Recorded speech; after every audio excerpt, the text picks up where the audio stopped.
Una po sa ating mga balita, aprobado na ng Department of Education ang pagtataas ng 8% matrikula ng 172 private elementary school sa Metro Manila at 11 naman sa Eastern Visayas.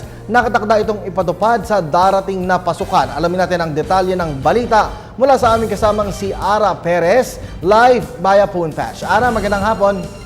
Salamat, Kirby. Ipatutupad na sa darating na pasukan ang tuition hike sa 8% ng 172 private elementary at high school sa Metro Manila at 11 naman sa Eastern Visayas matapos aprobahan ng Department of Education ang ordinansa.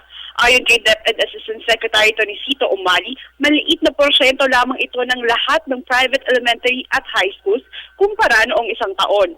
70% na naturang pagtaas ay mapupunta sa sahod ng mga guro, 20% sa pagsasaayos at pasilidad ng mga paaralan at 10% sa return of investments. Samantala, mahigit 300 kolehiyo at universidad sa buong Pilipinas ang nakipag-ugnayan na sa Commission on Higher Education ukol sa kanilang nagbabadyang tuition hike. Bagaman nilinaw na ng ahensya na walang magaganap na pagtaas sa 81 pribadong kolehiyo at universidad sa Eastern dulot na matinding pinsala ng Bagyong Yolanda.